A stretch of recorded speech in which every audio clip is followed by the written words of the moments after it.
Good morning students. पिछले video में हमने वीमेन एजुकेशन जो चैप्टर है उसका पहला भाग पढ़ा था। इसी लेसन को हम इस वीडियो में कंटिन्यू करते हैं। पिछले वीडियो में हमने यू आर लिविंग से लेकर के हेटिंग ईच अदर तक का लेसन पढ़े थे। आज नया पैराग्राफ पढ़ा जाएगा, कंपैशन, यहाँ से पढ़ाएंगे। ये बहुत ही इंपॉर्टेंट है, इस पर बेस्ड क्वेश्चंस भी आते हैं, तो इसको ध्यान से पढ़ेंगे। लेखक लिखता है, कंपैशन दया इज द क्वालिटी। इससे पहले लेखक ने शिक्षा के बारे में बताया कि शिक्षा का स्तर क्या है, शिक्षा विस्तार नहीं लिए हैं, गहराई कम है। साथ साथ उसने बहुत सारी बातें बताई कि आपका पर्पस भी होना चाहिए, बिना पर्पस के लाइफ ब्लंडरिंग है। तो उसी अपनी चर्चा को कंटिन्यू करते हुए लेखक कंपैशन पर बताता है कि कंपैशन क्या है। कंपैशन माने दया होता है, लिखा भी है उसने। कंपैशन दया is the quality which is more characteristic of women than of men. लेखक लिखता है कंपैशन जो दया है, इज द क्वालिटी, वो ऐसा गुण है, which is more a characteristic of women than of men. दया वह गुण है जो विशेषता है वीमेन माने स्त्रियों की, देन ऑफ मेन वनस्पत पुरुषों के, यानी पुरुषों की अपेक्षा स्त्रियों की क्वालिटी इसे अधिक माना जाता है। आगे लिखता है, I read recently a book, यानी लेखक ने अभी हाल ही में, रिसेंटली माने जल्दी ही, ए बुक एक पुस्तक पढ़ी थी, विच स्पीक्स जो कहती है, about the decline of womanhood. Decline माने गिरावट, ऑफ वुमेनहुड माने स्त्रीत्व, स्त्री धर्म जो होता कह सकते हैं, उनमें गिरावट की बात वो पुस्तक करती है, चर्चा करती है। एंड सेज और कहती है, दैट दिस इज सो, और उसका कारण भी बताती है कि दिस इज सो ऐसा इसलिए, बिकॉज क्योंकि, there is a decline in compassion, क्योंकि उनकी दया के गुण में गिरावट आई। जब स्त्रियों में दया का जो गुण था, नैसर्गिक गुण था, उसमें गिरावट आई, तब उनके स्त्रीत्व में भी परिवर्तन, पतन शुरू हो गया, या पतन के लक्षण दिखाई देने लगे। ठीक। And says in other word, दूसरे शब्दों में, यहां से पढ़ाएंगे, वो पढ़ चुके थे। इन अदर वर्ड्स, दूसरे शब्दों में, the natural quality of women is compassion. दूसरे शब्दों में अगर कहें तो नेचुरल क्वालिटी माने नैसर्गिक गुण जो स्त्रियों का है वो है compassion, Daya. If you do not have compassion, यदि आप में दया नहीं है, सहानुभूति नहीं है, यू आर नॉट ह्यूमन, तो आप मनुष्य ही नहीं हैं। और उसमें से स्त्रियों में दया का जो गुण है वो अधिक मात्रा में पाया जाता है, ऐसा हमने पहली लाइन में बताया था। अब बताता है कि यदि आप में दया नहीं है, यानी दया तो सब में होती है, पुरुषों में भी स्त्रियों में भी, लेकिन दया स्त्रियों का ज्यादा स्वाभाविक गुण माना जाता है वनस्पत पुरुषों के। लेखक लिखता है, if you do not have compassion, यदि आप में दया नहीं है, यू आर नॉट ह्यूमन, तो आप मनुष्य ही नहीं हैं। इट इज देयरफॉर इसेंशियल, इसलिए आवश्यक है। It is essential for every human being, इसलिए आवश्यक है प्रत्येक मनुष्य के लिए या मनुष्य जाति के लिए, to develop the quality of considerateness, कि वो सहानुभूति, काइंडनेस, दया, कंपैशन, करुणा आदि गुणों को विकसित करे। विदाउट दीज क्वालिटीज, बिना इन गुणों के, we are only human animals, हम केवल ह्यूमन एनिमल्स हैं, नर पशु, जिसको हिंदी में भी लिखा है उसने, नर पशु, नॉट मोर देन दैट। यानी लेखक ये कहना चाहता है कि यदि मनुष्य में सहानुभूति, करुणा, दया जैसे गुण नहीं हैं, तो वो नर पशु है, मनुष्य नहीं है। ठीक। आगे लिखता है लेखक, there is a famous verse, एक बहुत ही प्रसिद्ध वर्स है, विच टेल्स अस, जो हमें कहती है, संसारा विश्व वृक्षया, कि ये संसार विश्व वृक्ष के समान है। इन दिस इम्परफेक्ट वर्ल्ड, इस नश्वर संसार में, there are two fruits of inimitable quality, दो फल हैं अमिट स्वभाव के, यानी अमर कह सकते हैं, इनिमिटेबल माने जो अमिट। दीज आर, यह दो फल हैं, the study of our great classics, हमारे महान ग्रंथों का अध्ययन, and communion with great minds, और दूसरा है कम्युनियन माने संग, साथ, विद ग्रेट माइंड्स। ठीक, there are, these are the study of great classics. तो पहला क्या है, पहला फल क्या है, द स्टडी ऑफ, यहां से देखेंगे the study of great classics. इस संसार में दो प्रकार के अमिट स्वभाव के दो फल हैं, इसमें से पहला है the study of our great classics और दूसरा है कम्युनियन विद ग्रेट माइंड्स, महान मस्तिष्कों के साथ कम्युनियन यानी संगत। दीज टू आर द, ये दो हैं, द थिंग्स, वे चीजें, which mould men's minds and heart, जो मनुष्य के मन और हृदय को मोल्ड माने ढालते हैं, उन्हें आकार देते हैं। आई एम अनेक्सियस, मैं सोचता हूँ, that our great classics should be studied, कि हमारे महान ग्रंथों का अध्ययन किया जाना चाहिए। The classics of all countries, अपने ही देश का नहीं, पूरे विश्व का जो महान साहित्य है उसका अध्ययन करना चाहिए। Of which we are the inheritors, जो हमें विरासत में मिले हैं, जो हमें उत्तराधिकार में प्राप्त हुए हैं। उत्तराधिकार में प्राप्त हुए हैं मतलब जो पीढ़ी दर पीढ़ी हमको मिलते रहे हैं। It is in a small dialogue in an Upanishad, उपनिषद की चर्चा करता है, उसमें एक सामान्य सा डायलॉग था। That A question is put, एक क्वेश्चन पूछा गया, what constitutes the essence of good life, what constitutes the essence of good life, कि अच्छे जीवन का सार क्या है, कौन सी चीजें हैं जो अच्छे जीवन का निर्माण करती। द टीचर रिप्लाइज, अध्यापक या गुरु बताते हैं, did not you hear the answer, क्या तुमने उत्तर नहीं सुना। There was a thunder clap, एक गड़गड़ाहट होती है। द और तीन द सुनाई देते हैं, द और द, तीन द सुनाई देते हैं। इमीडिएटली, तुरंत ही, द टीचर एक्सप्लेन्ड, टीचर ने बताया, that these were the essence of good life, यही थे सदैव से, इसेंस ऑफ गुड लाइफ, अच्छे जीवन के सार यही थे सदैव से।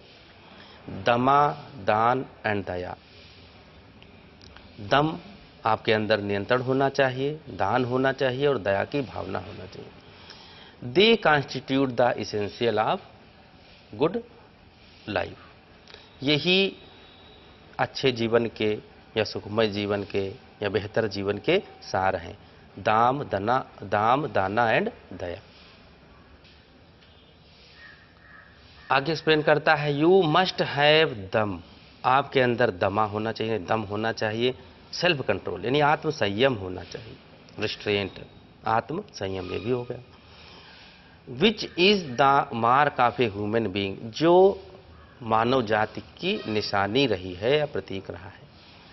आगे कहता है, रामायण का एक जिक्र करता है, रामायण का एक घटना का। इन द रामायण में when Lakshmana sets out for the forest, जब लक्ष्मण वन को जाते हैं, हिज मदर टेल्स हिम, तो उनकी माता जी उनसे कहती हैं, look upon Rama as your father, Ram को अपने पिता के स्थान पर रखना, दशरथ, यानी राम को अपने पिता दशरथ के स्थान पर रखना। Look upon Sita as myself, Sita को अपनी माँ यानी मेरे स्थान पर रखना। Look upon the forest as Ayodhya, इस जंगल को या उस वन को अयोध्या ही समझना। गो माई डियर, जाओ मेरे प्रिय।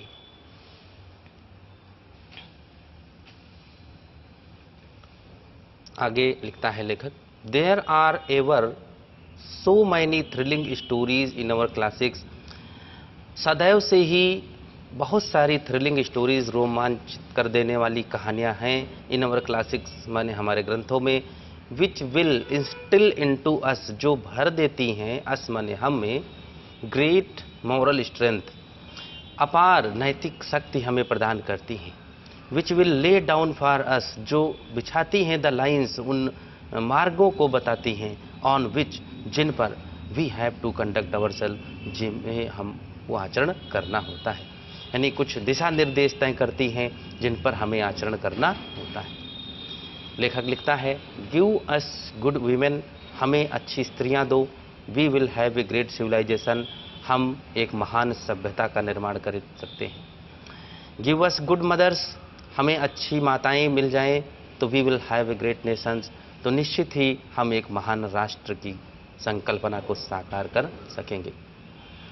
When you talk about education, जब आप शिक्षा की बात करते हैं, you have several aims in view, तो आपके अंदर, आपकी दृष्टि में, आपकी नज़र में बहुत सारे एम्स होते हैं, बहुत सारे उद्देश्य होते हैं। गिव द पीपल, लोगों को दीजिए, दोज हु आर टाट, जो पढ़ाए जाते हैं यानी विद्यार्थियों को, नॉलेज ऑफ द वर्ल्ड, विश्व का ज्ञान दो, इन विच दे लिव, जिसमें वे रहते हैं। तो शिक्षा के बहुत सारे उद्देश्य हैं, जिनके कुछ उद्देश्य हैं। एक सामान्य सा उद्देश्य ये है कि give those people who are taught knowledge of the world. एक सामान्य सा उद्देश्य ये है कि आप पढ़ाए जाने वालों को विश्व का ज्ञान दें, इन विच यानी जिसमें दे लिव, वे रहते हैं।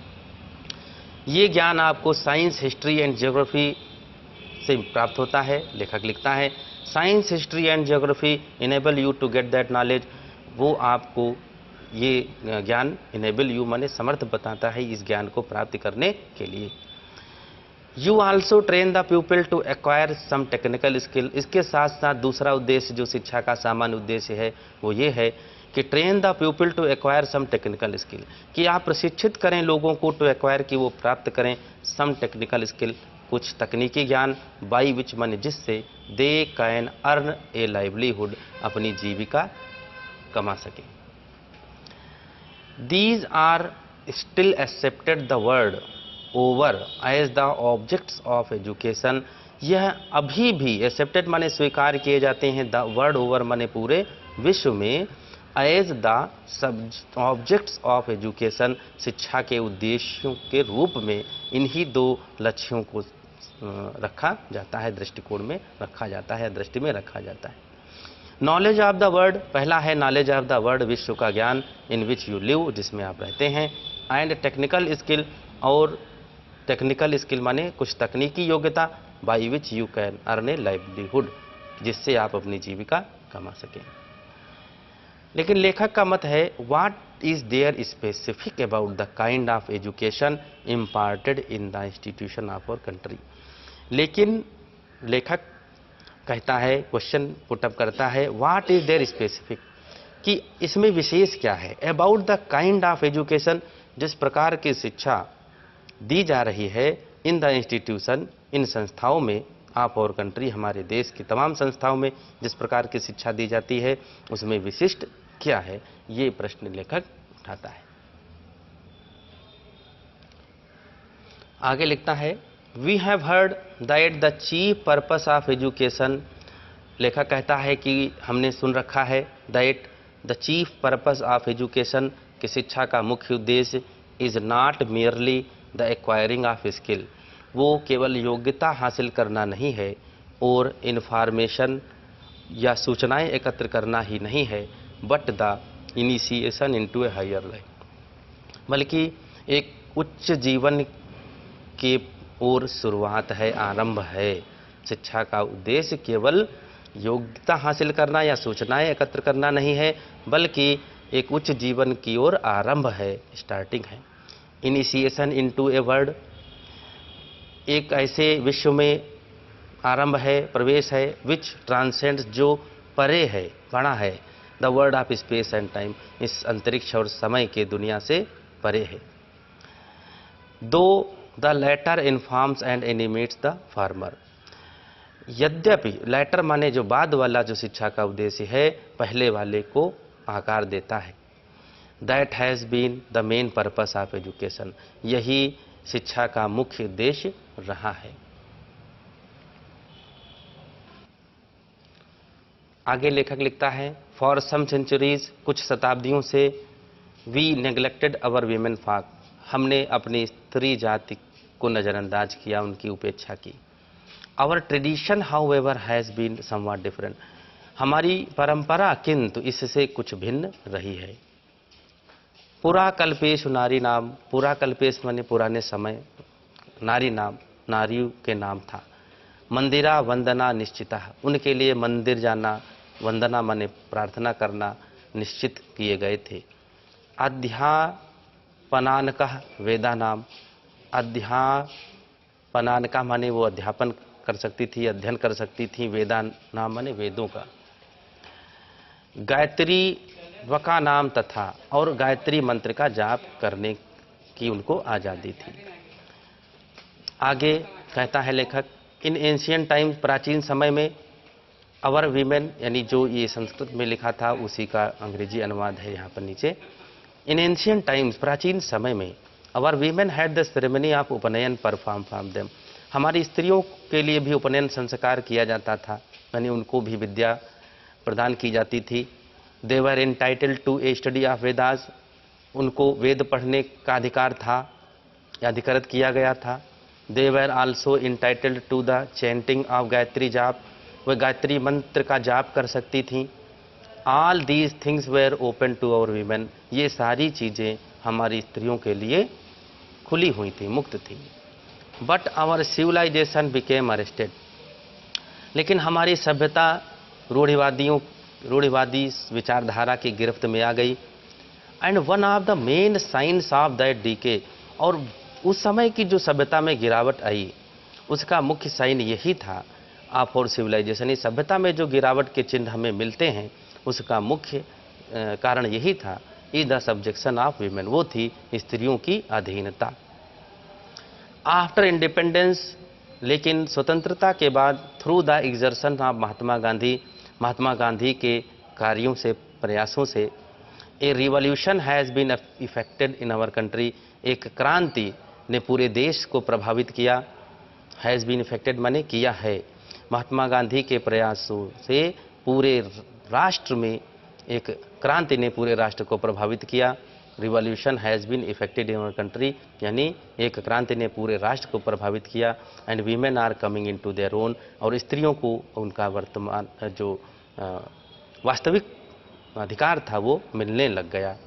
ठीक, तो इस तरह से ये लेसन समाप्त होता है, और मैं आशा करता हूँ कि आपको अच्छी तरह से समझ में आया होगा। लेकिन इसको रिवीजन करते रहेंगे, वीडियोज़ को रिवाइज करके बार बार पढ़ते रहेंगे। मैं बता रहा हूँ बार बार कि ऑफन आस्क्ड लेसन है, बार बार ये पूछा जाता है, वेरी इंपॉर्टेंट है एग्जामिनेशन के दृष्टिकोण से, तो इस लेसन को मिस नहीं करेंगे और इसको रिवाइज जरूर करेंगे। इसके क्वेश्चन आंसर के जो शॉर्ट आंसर हैं उनकी जो PDF है वो आपको व्हाट्सएप पर आपको मिल जाएगी। Thank you, thanks for today.